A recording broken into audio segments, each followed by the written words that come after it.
ভাই প্রশ্ন করছেন দীনকৃষ্ণ ঠাকুরের কি বক্তব্য শোনা যাবে? উনি তো হিন্দু। আসলে উনি হিন্দু বলতে উনি নিজেকে হিন্দু দাবি করে না, সনাতনী বলে। তবে অন্য অন্য প্রচলিত সনাতনীদের চাইতে একটু ভিন্ন। উনি আসলে অনেকে তাকে বলে উনি একজন বুদ্ধিস্ট বা বৌদ্ধ, আবার অনেকে বলেন তিনি একজন সমাজ সংস্কারক, একজন হিন্দু। তার কনসেপ্ট অনেকটাই ভালো। ও মূর্তি পূজা টুর্তি পূজা বিশ্বাস করে না, আর প্রচলিত যে সমাজ ব্যবস্থা আছে এটাকে সে মানেও না। হিন্দু সমাজকে অনেক সংস্কার করার চেষ্টা করছে উনি, তাই ওটা শুনে আপনার লাভ নেই। উনি যেটা সংস্কার আজকে করতে চাচ্ছেন, আল্লাহ নবী ওটা 1400 বছর আগে করে দিয়েছে। কথা বুঝতে পারলেন না ভাইজান? নবী 1400 বছর আগে ওটা করে দিয়েছে, তাই ওনার শুনে আমাদের কোনো ফায়দা নেই। শুকরান। প্রশ্ন, মানুষ মারা যাবার পর তার কবর জিয়ারত করতে গেলে কি কি দোয়া পড়তে হবে একটু জানাবেন। আচ্ছা, আপনাদের কাছে মোবাইল আছে? যে প্রশ্ন করেছেন, কে প্রশ্ন করেছেন আপনি? মোবাইল আছে? এই অ্যাপ্লিকেশনে যান, লিখেন সালাতুর রসুল। কি লিখবেন? সালাতুর রসুল। লেখক ডক্টর আসাদুল্লাহ গালিব স্যার। নামাজের উপরে বই আছে, তার অ্যাপ্লিকেশনেও পেয়ে যাবেন। বইটা খুললে সূচিপত্র পাবেন। জানাজা বলে একটা অধ্যায় আছে, ওইখানে গিয়ে দেখবেন জানাজাতে সম্পূর্ণ ডিটেল আলোচনা করা আছে। দোয়াগুলো ওখান থেকে মুখস্থ করে নেবেন। 1 2 আর একটা অ্যাপস আছে প্রত্যেকে মায়েরা যারা মোবাইল ব্যবহার করতে জানো, দোয়া মোবাইলে চলে যাবে। অ্যাপ্লিকেশন মানে প্লে স্টোরে গিয়ে অ্যাপ্লিকেশন আছে না, অ্যাপ্লিকেশন, ওখানে গিয়ে হিসনুল মুসলিম। কি লিখবেন? হিসনুল মুসলিম। বাংলাতে লিখেন হিসনুন, ভয়সী দন্তিস্যা দন্তনহস্যু ল, তারপরে মুসলিম, এটা লিখলেই আর একটা দোয়ার বই পেয়ে যাবেন। ওয়ার্ল্ডের বেস্ট সেল। আহলে হাদিস, সালাফি, হানাফি সবাই এই বইটাকে গুরুত্ব দেয়। এই বইটাতে প্রায় 250-র অধিক দোয়া আছে এবং সহি দোয়া, জৈব কোনো জাল নাই। মোবাইল অ্যাপস থেকে পড়তে পারবেন, আর যদি কিনতে চান মার্কেট থেকে কিনতেও পারবেন। অ্যামাজন, ফ্লিপকার্টে এটা বাংলা, হিন্দি, উর্দু, ইংলিশ 4-5টা ভার্সনে অ্যাভেলেবেল আছে। আর যদি কিনতে না চান, মোবাইল মামা আছে, ফ্রিতে পেয়ে যাবেন। অ্যাপ্লিকেশনে গেলেই ওটা ডাউনলোড করতে পারবেন। ওখান থেকে যাবতীয় দোয়া, জিকির, আজকার কি কি আছে সব সহি একদম। বুখারী, মুসলিম, আবু দাউদ, তিরমিজি, ইবনে মাজাহ, নাসাঈ, দারমি, দারকুতনি, বাইহাকি সব হাদিস নাম্বার দিয়ে একদম তাহকিক, তাখরিজ সহ করা আছে। ওই বইটি থেকে দোয়াগুলো মুখস্থ করতে পারেন। আমরা অনেকেই খেলাধুলা করি, যেমন ক্রিকেট, ফুটবল ভালোবাসি। আচ্ছা, কিন্তু মানে ভলিবল, আচ্ছা, কিন্তু খেলাধুলা করতে গিয়ে যদি সালাত ছুটে যায়, তাহলে কি সেই খেলা জায়েজ হবে না হারাম হবে? বিস্তারিত জানাবেন। মনে রাখবেন, খেলাধুলা হারাম নয়। কি বললাম? Cricket, volley, long jump, high jump, football, racket, যেসব খেলাগুলোতে শরীর চর্চা হয় এই খেলাগুলো জায়েজ। আর যেসব খেলাগুলোতে শরীর চর্চা হয় না, শুধু ব্রেন চর্চা হয়, এই খেলাগুলো জায়েজ নয়। যেমন ক্যারাম, লুডো, ছক্কা, দাবা, চাইনিজ আছে না? নাই কথা বলেন। ওই যে মোবাইলে বসে বসে লুডো খেলছে, মানে এর চেয়ে অলস দুনিয়ার কোনো ব্যক্তি আর নাই। মানে খেলবে, একটু আনন্দ করবে, তাও সে অলস। এই জন্য ইবনে মাজার 3822 নম্বর হাদিস আল্লাহ বলেছেন, কেউ ব্যক্তি যদি দাবা এই ধরনের কোনো খেলা যদি খেলে, সেজন্য শুয়োরের রক্তের মধ্যে হাতটাকে রঞ্জিত করে নিল। আর এখান থেকে শেখ সালেহ আল উসাইমিন বিন বাস রহিমাহুল্লাহ, শেখ আলবানী রহিমাহুল্লাহ, শেখ সালেহ আল মুনাজ্জিদ রহিমাহুল্লাহ, হাফেজ জুবাইর আলী জাই, সমস্ত উলামারা একমত এই দাবার সঙ্গে সংশ্লিষ্ট খেলা, যেমন লুডু হোক, চাইনিজ খেলা হোক, ক্যারাম পিটানো হোক, এই ধরনের যেসব খেলাতে শুধু ব্রেন চর্চা হয়, কি চর্চা হয়? ব্রেন চর্চা হয়, শরীর চর্চা হয় না, এই খেলাগুলো জায়েজ নয়। প্রথম পয়েন্ট মনে রাখবেন এটা। 2, যেসব খেলাতে শরীর চর্চা হয়, ক্রিকেট হোক, ফুটবল হোক, ভলি হোক, সবগুলো জায়েজ, কিন্তু 2টো শর্ত আছে। 1, সেই সব খেলাগুলোর কারণে নামাজ যেন মিস না হয়ে যায়। কি হয়? নামাজ যেন কাজা না হয়ে যায়। মানে আপনি খেলতে খেলতে আসর শেষ, মাগরিব শেষ, খেলছেন, তাহলে এই খেলা আর জায়েজ নয়। খেলা জায়েজ, কিন্তু এই নামাজকে অবমূল্যায়ন করার জন্য খেলাটা কি হলো? এখন হারাম। 2য় শর্ত, খেলাগুলো খেলবেন শরীর চর্চার জন্য, টাকা পয়সার জন্য না। যদি বলেন আপনাদের মোল্লাপাড়ার সঙ্গে শ্যামপাড়ার ক্রিকেট টুর্নামেন্ট, একদম 5001 টাকা জিতলে পেয়ে যাবে, যদি এমন টুর্নামেন্ট হয়, এটা জুয়া হলো। কি হলো? কথা বলেন, কি হলো? সূরা মাইদা 5 আয়াত নম্বর 90 আল্লাহ বলছেন, ইয়া আইয়ুহাল্লাযিনা আমানু ইন্নামাল খামরু মাইসির ওয়া আনসাবু ওয়াল আসলাম, নিশ্চয়ই মূর্তি পূজার বেদী, ভাগ্যনির্সর এবং জুয়া, মদ, এগুলো সবগুলো শয়তানের কাজ। তো এই যে টুর্নামেন্ট আপনি করছেন, যদি জিতি তাহলে এই পাবে। আপনি ক্যারামে গিয়েও যদি জুয়া ধরেন, যে তোরা দুজন যদি হারিয়ে দিতে পারিস 1 কাপ চা, এটাও জুয়া। কথা বুঝতে পারলেন না? ভারত পাকিস্তানের খেলা চলছে, ভারত জিতবে, আমি পাকিস্তানের পক্ষে, পাকিস্তান জিতবে, পাকিস্তান হেরে গেলে 5000 টাকা দেবো, এটাও জুয়া। কথা বুঝতে পারলেন না? পাবজি খেলছেন, কে আছে আমেরিকায়, ও সে পাবজি খেলছে, ফ্রি ফায়ার খেলছে, টাকা মাঝখানে আসলে খেলা আমাদের টাকা যদি শর্ত চলে আসে যে জিতলে পেয়ে যাবে, এটা কি কথা বলেন? এটা জুয়া, এটা আধুনিক জুয়া। এই খেলাটা তখন হারাম হয়ে যাবে। যদিও ক্রিকেট হালাল, কিন্তু ট্রফি ধরলে কি হবে? কথা বুঝতে পেরেছেন? আচ্ছা, কাল আবার উল্টো পাল্টা বুঝে বিপদ। মানে আমরা বলে যাই এক, আর আপনার শ্রোতারা বুঝবে আর চায়ের দোকানে গিয়ে কালকে গরম করে দিবে, এই হুজুরটা জায়েজ বলেছে যে, তুমি জায়েজ বলিনি। এখন বলেন টিভিতে খেলা দেখে জায়েজ না জায়েজ? 2020 কি জায়েজ না জায়েজ? আরে কথা বলে। আর আপনাকে তো ওসুল শিখিয়ে দিয়েছি, নীতিমালা ফর্মুলা শিখিয়ে দিয়েছি। টিভিতে 2020 খেলা দেখা, বিশ্বকাপ খেলা দেখা জায়েজ না জায়েজ হবে? না জায়েজ কেন? ওখানে আরে বাবা ক্রিকেটে তো শরীরচর্চা করছে তারা, কিন্তু ওরা জুয়া খেলছে। জুয়ার সঙ্গে আপনি কি করছেন? দেখছেন, সমর্থন দেখছেন, শ্রোতা দর্শক। তাওয়া, তোমরা মানুষকে সৎ কাজে সহযোগিতা করো, অসৎ কাজে সহযোগিতা করা যাবে না। সূরা মাইদা আয়াত 2 মধ্যম অংশ। তার মানে বোঝা গেল যে আপনি যদি জুয়া, এই যে 2020 ম্যাচ যেগুলোতে জুয়া মানে খেলছে দুই দেশ, এখানে অংশগ্রহণ করতে পারবেন না। এটা হারামের গুনাহ আপনার হবে। ইবনে মাজাহ হাদিস 3376 আল্লাহ নবী বলেছেন, যে খাদ্যদ্রব্য, যে দ্রব্যকে আল্লাহ সুবহানাহু ওয়া তাআলা হারাম করেছে তার ব্যবসাও হারাম। মদ খাওয়া হারাম, মদ বিক্রি করা কি? মদ যদি অ্যাড দেন আপনি মদের অ্যাড দেন, আমি খাই না তো মদের অ্যাড দিচ্ছি, জায়েজ না জায়েজ হবে? না জায়েজ নয়, না জায়েজ। কেউ যদি বলে মদের হিসাব রাখবো, জায়েজ না জায়েজ হবে? কোনো কুলি যদি মদটাকে মাথা করে তুলে ট্রাককে তুলে দেয় আবার নামায়, তার ইনকামটা কি হবে? আপনি মদ খান না, মদ বিক্রি করেন না, হিসাবে নেন না, কিন্তু কি করেন? ওই সেলফটাকে নিয়ে গেলে টেবিল পর্যন্ত সার্ভ করে দেন। এই যে ইনকাম, এটা হালাল হবে না হারাম হবে? যা হারাম তার সঙ্গে সম্পৃক্ত সবকিছু A to Z in total পুরোটাই হারাম। বিড়ি খাওয়া যেমন হারাম, বিড়ি বাঁধাও হারাম, বিড়ি বিক্রি করাও হারাম। কথা বুঝতে পারছেন? জাস্ট আমি উসুল শিখিয়ে দিলাম আপনাকে, নিজের থেকে আপনি এখন বুঝতে পারবেন কোনটা হালাল আর কোনটা হারাম। এখন আপনার ব্রেনের মধ্যে আমি জাস্ট এই ফর্মুলাটা ঢুকিয়ে দিলাম। আল্লাহ সুবহানাহু ওয়া তাআলা তুমি আমাদের প্রত্যেককে বোঝার তৌফিক দান করো, সকলে পড়ি আমিন।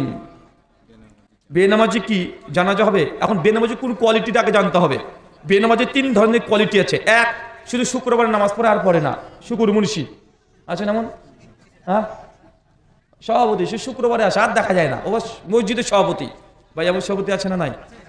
শেখ আলবানী নাসিরউদ্দিন আলবানী রাহিমাহুল্লাহ তারকুস সালাহ একটা বই রচনা করেছেন। শেখ সালেহ আল উসাইমিন আরেকটা বই রচনা করেছে হুকমুস সালাহ।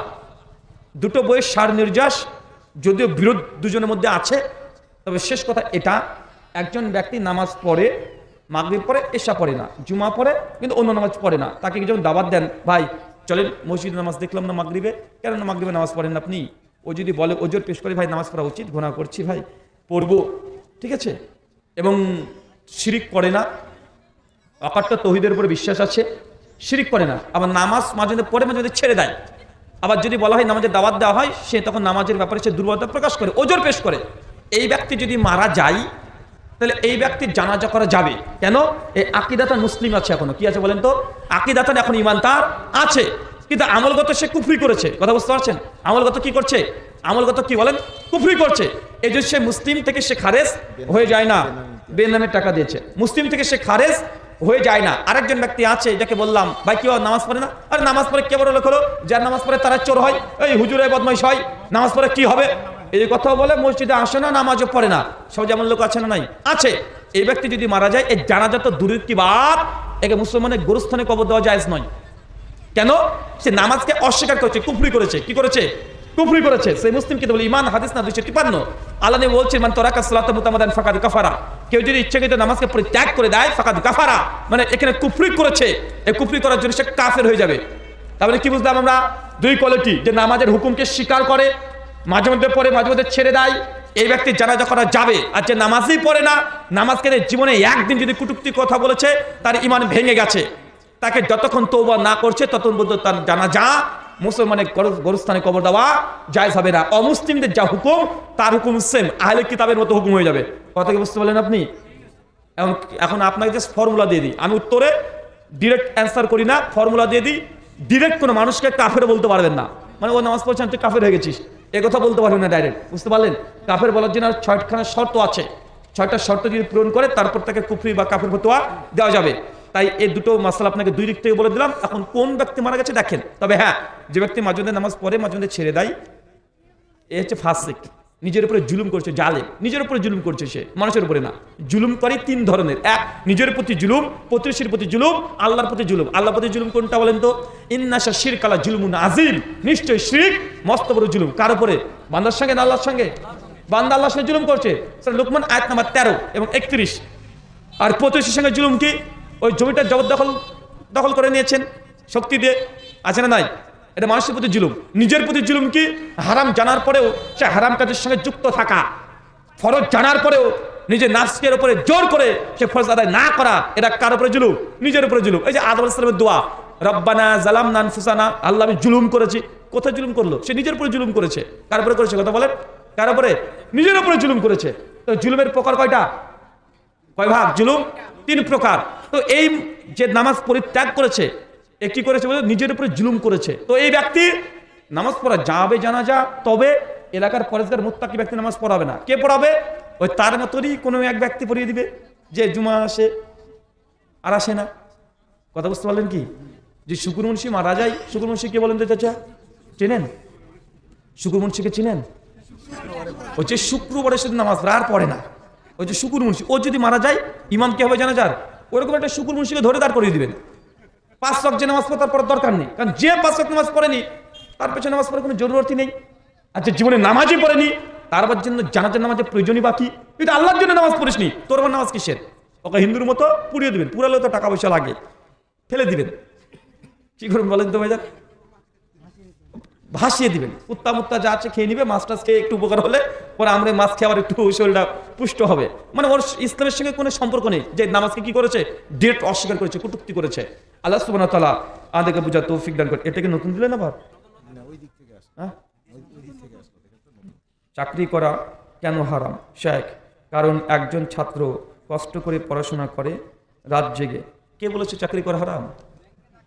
ও ব্যাংক, ওই সর্বনাশী ব্যাংক, না না এটা ব্যাংকে লিখে, আমি বলছি যে কি যে লিখেছে ভাই, আচ্ছা লিখে কেটে দিয়েছে, তাই ভেবেছি। ব্যাংকের চাকরি করা কেন হারাম? ব্যাংকের চাকরি করা হারাম না তো। যদি ব্যাংক সুদ মুক্ত ব্যাংক হয় তাহলে ব্যাংকের চাকরি করা কি হারাম হবে? না। সৌদি আরব ব্যাংকের চাকরি করা জায়েজ, কে বলে হারাম? বুঝেন নাই ভাইজান? ব্যাংক তো সুদ মুক্ত নেই তো। না সৌদি আরবে, না না শেখ আমি ওটা বলছি না। ব্যাংকে চাকরি করা হারাম নয়। যদি ব্যাংক সুদ মুক্ত ব্যাংক যদি হয় তাহলে সে ব্যাংকে চাকরি করা কি যাবে, কিন্তু ব্যাংক যদি সুদ যুক্ত হয় তাহলে কি হবে? হারাম হবে। সূরা বাকারা 275 থেকে 279 নম্বর আয়াত, একদম পরপর 6খানা আয়াত আছে। সূরা আলে ইমরান 131 নম্বর আয়াত, টোটাল কোন 8খানা আয়াত আছে। জামে তিরমিজি 2427, 28, 34, 30 পরপর 5খানা হাদিস তিরমিজিতে বর্ণনা আছে। মাশহুর হাদিস, কেউ যদি জেনে বুঝে 1 টাকা সুদ দেয়, মায়ের সঙ্গে জেনা করলে যে পাপ, সেই পাপ আপনি একাই করছেন। তো ব্যাংকিং সিস্টেম যেটা আমার ইন্ডিয়ান যে ব্যাংকিং ব্যবস্থাগুলো আছে প্রত্যেকটাই ইন্টারেস্ট সুদ আছে। এর ভিতর প্রকাশ্যে ঘোষণা করে দেয় যে তুমি যদি টাকা রাখো 1000 টাকা, তুমি এত % তুমি কি পাবে? ইন্টারেস্ট সুদ পাবে। আর তুমি যদি ডিপোজিট করো এত টাকা, তুমি এত টাকা পাবে। আমার কাছে ধার নিলে এত টাকা পাবে। তো পুরো ব্যাংকিং সিস্টেম এটা কি যুক্ত? কথা বলেন, পুরোটা কি? পুরোটাই সুদ যুক্তই। তাই ব্যাংকে চাকরি করা যাবে না। তাওয়ানুল বিররি ওয়াত তাকওয়া, সৎ কাজে মানুষের সহযোগিতা করতে হয়।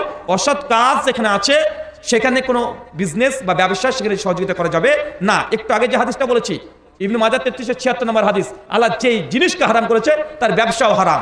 সুদ যেমন হারাম, সুদের সঙ্গে সম্পৃক্ত যা আছে টোটালি সবকিছু হারাম। কথা কি বুঝতে পারলেন?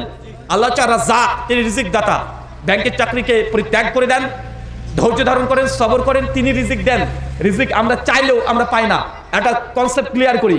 অনেক মানুষ বলে ভাই চেষ্টা করলেই আপনি পারবেন, এরকম অনেক মানুষ বলে না ভাই, বিশেষ করে আর্টিস্টরা বলে। দেখেছে একজন ব্যক্তি সে চাকরি পেয়েছে, লাখ লাখ টাকা ইনকাম করছে, যে ভাই এত টাকা ইনকাম করছে, সে আল্লাহ তো দিয়েছে। কিসের আল্লাহ দিয়েছে? আরে আমি চাকরি কষ্ট করে দিনরাত পড়াশোনা করেছি, আমি চাকরি পেয়েছি, আমি ইনকাম করছি, আমার কর্মের ফল। ভাই বলে কি বলে না? এটা সম্পূর্ণ ভুল আকীদা এবং কুফরি আকীদা। কেন?